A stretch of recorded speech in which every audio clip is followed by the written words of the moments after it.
Hoje, segundo domingo de agosto, Dia dos Pais, aqui no Brasil, pelo menos, né? Então, a nossa homenagem a todos os pais, as nossas orações a todos os pais.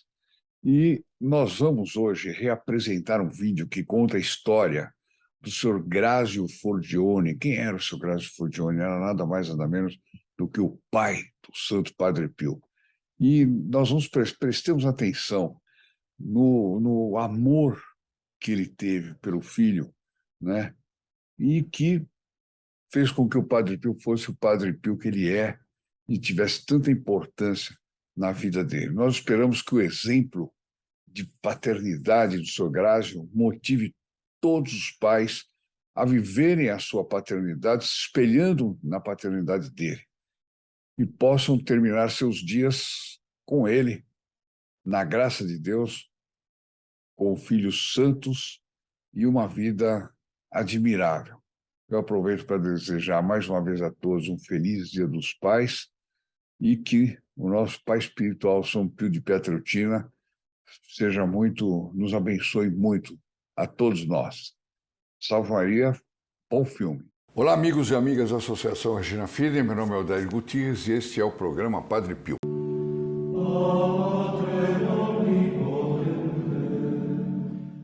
Próximo domingo, Dia dos Pais, é dia que todo mundo vai se preocupar com o pai, comprar presente. Aqueles que tiverem seus pais falecidos provavelmente visitarão o cemitério e assim por diante.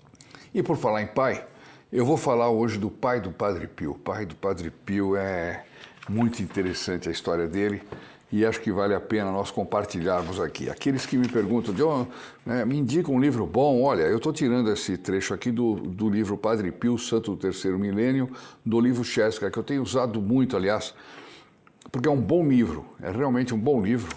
Então, procurem lá na estante virtual Padre Pio, Santo do Terceiro Milênio. O livro Chesca, tá bom?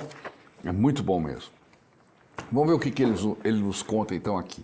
O Sr. Grazio Forgione, como bom italiano, sempre foi um homem de personalidade forte, mas com um coração sensível às necessidades dos outros, ainda mais dos apelos de seus familiares. Um dos seus grandes feitos na história do Padre Pio começou muito que por acaso. De família modesta, sempre colocou a necessidade dos demais acima da sua. Em um dia de verão, com a família reunida aos cuidados com o trigo, eles eram agricultores, né, e plantavam trigo, etc. Esse Google aqui, ele resolve começar a me atormentar sem eu ter falado nada, bem na hora que a gente está gravando. Eu acho que é o demônio que dá uma clicadinha lá para atormentar a gente. Bom, mas vamos lá.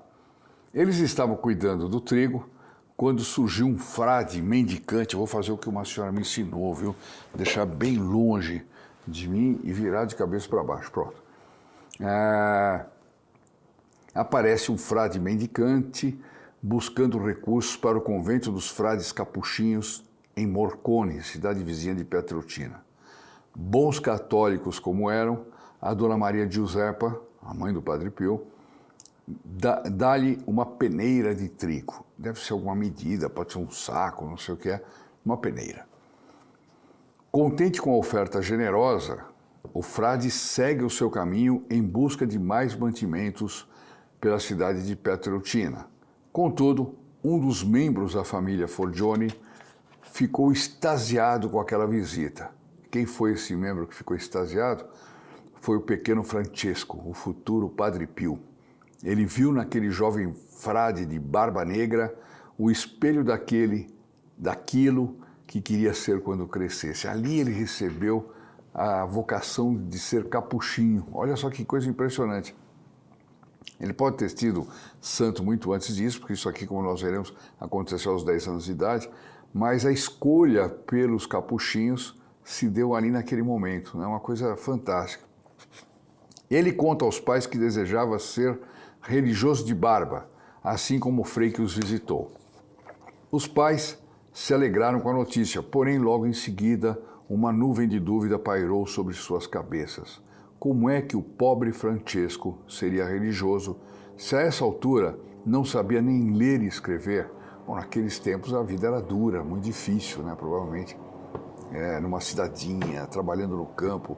Como é que a pessoa fazia para estudar, né? Até recentemente ainda era assim. O pequeno Padre Pio contava com 10 anos. Eu acho bonito o pequeno Padre Pio. Contava com 10 anos e falava apenas o dialeto da sua região. As aulas nas escolas já tinham começado. Só restava-lhe a opção de tomar aulas particulares para poder avançar. Mas como fazer isso se o dinheiro na casa dos Forgione era escasso?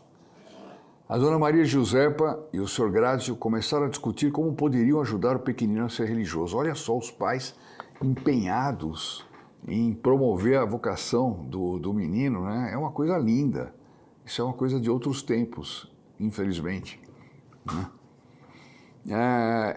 E a discutir só a aula mais o material custariam à família 50 quilos de trigo, uma carga muito pesada para a economia familiar.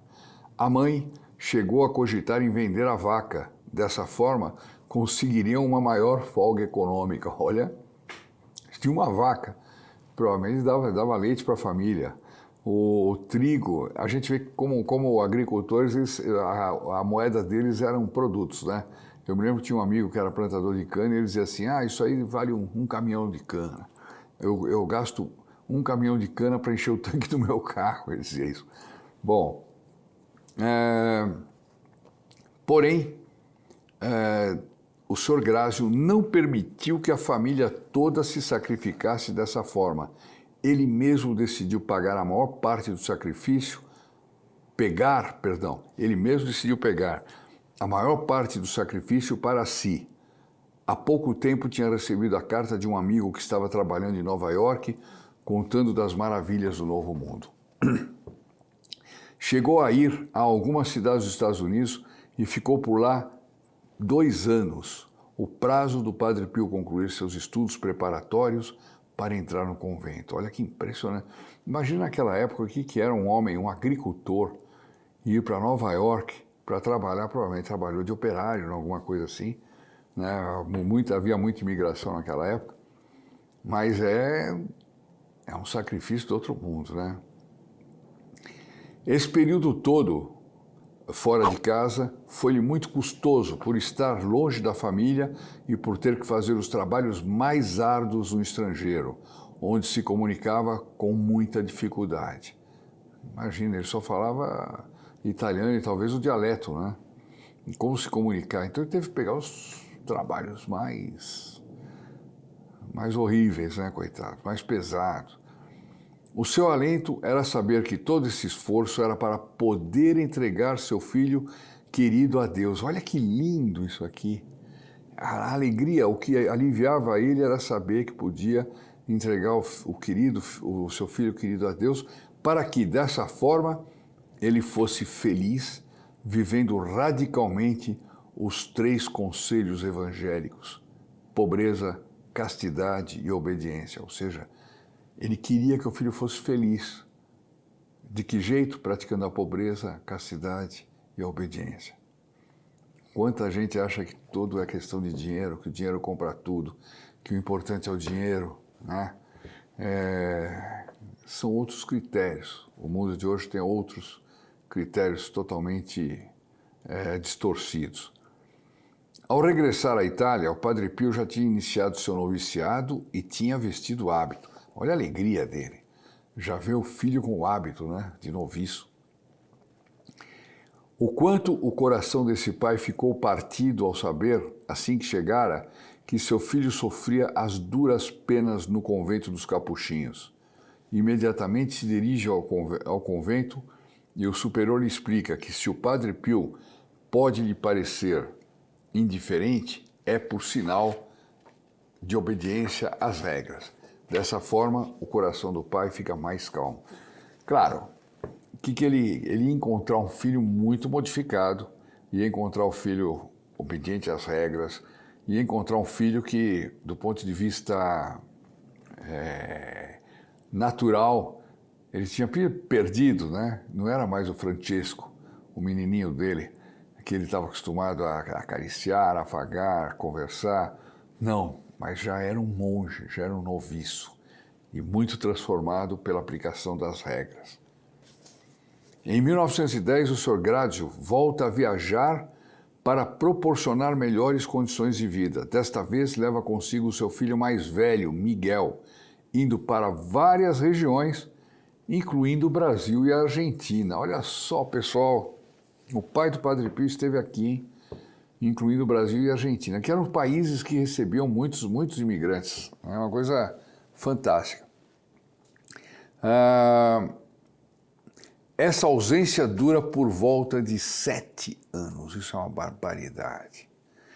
Após o seu retorno à Itália, pouco se sabe.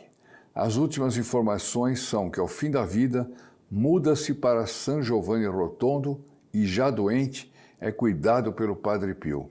Chegou a hora do Padre Pio retribuir tudo que ele tinha feito pelo filho, né? A casa em que se estabelecera a partir de 1929 foi a de Mary Pyle, grande benfeitora e amiga do Padre Pio, americana New Jersey, que, pelos conselhos do Padre Pio, abandonou a vida luxuosa para morar em uma casa simples, próxima ao convento de San Giovanni, auxiliando o convento e os peregrinos que chegavam dos 4 cantos. É verdade, inclusive essa Dona Maria Mary, o que ela fazia?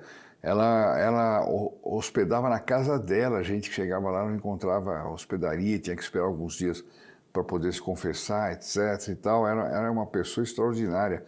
Pode ter sido santa, né? Eu não conheço nada sobre qualquer processo de canonização, mas eu conheço vários fatos do papel dela como uma auxiliar do Padre Pio fantástica, né?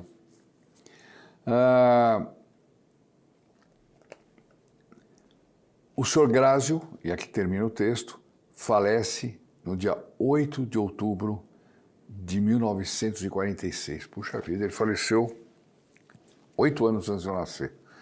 É impressionante a coisa. Muito bonito esse texto.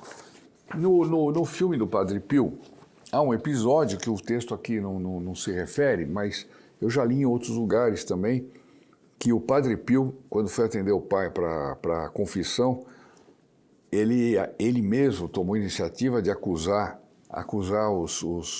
os pecados do pai. Imagina, ele com toda a capacidade de leitura da consciência, ele lia a consciência do pai, da mãe, de todo mundo. Não tem conversa, né? E ele reclamou de algumas coisas que o pai teria feito em Nova York, nos Estados Unidos, ou fora da Itália, nesses 7 anos que esteve fora, né? Não sei se é verdade ou não, mas isso vai aparecer numa das nossas leituras aqui, provavelmente, e nós voltaremos a falar. O que é certo é que ele foi um homem que se dedicou pelo filho, que trabalhou pelo filho, que fez de tudo para o filho ser o Padre Pio, ser o São Pio de Pietrelcina, né? Porque se não fosse esse esforço dele, não teria sido possível isso. E que grande santo a cristandade teria perdido, né? Seria uma coisa tremenda. Se bem que Deus daria outras maneiras, caso fosse realmente da intenção da Divina Providência de ter o Padre Pio como nós conhecemos o Padre Pio. Aqui fica a historinha de hoje e vamos agora rezar Ave Maria, um por todos, todos por um, e depois com a bênção do Padre Pio. Eu me despeço e até a próxima. Ave Maria, cheia de graça, o Senhor é convosco. Bendita sois vós entre as mulheres, e bendito é o fruto do vosso ventre, Jesus. Santa Maria, Mãe de Deus, rogai por nós, pecadores, agora e na hora da nossa morte. Amém. In nome del Padre, del Figliolo e dello Spirito Santo, e così sia. Sia lodato Gesù e Maria, e buonanotte a tutti.